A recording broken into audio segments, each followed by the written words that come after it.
Kay inana buno sa mga punuan ay mga pita na itong mga lubi.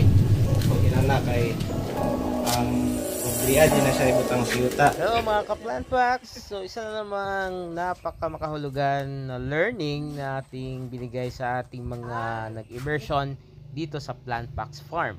Sila po ay galing sa Balay Kalambuan program under Balay Pasilungan.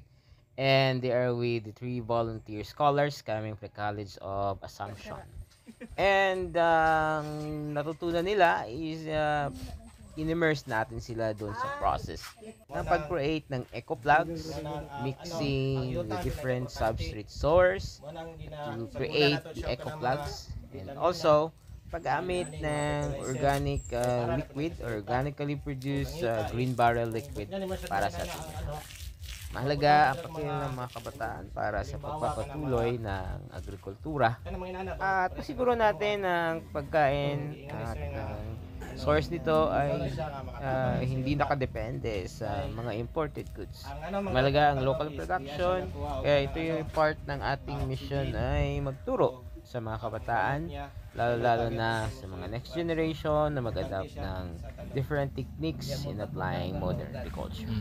Napaka-maganda ang kanilang mga reflection kasi na-imbibe nila sa kanilang mga sariling reflection ang kanilang mga natutunan kahit napakaikli lang isang araw na pag-immerse dito sa ating Plant Box Farm.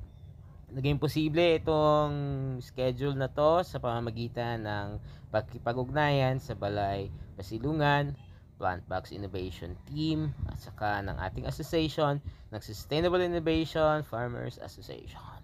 Isang halimbawa ito na ang ating role bilang farm innovator ay hindi natatapos sa paglikha ng produkto.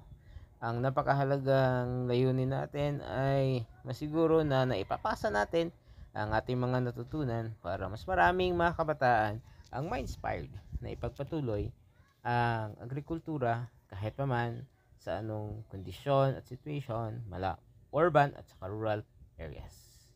So, ito lang po isang bahagi and we will be welcoming more immersory learners at mahalaga po ang papel ng pakikipag-ugnayan at pakikipag-connect sa mga possible partners.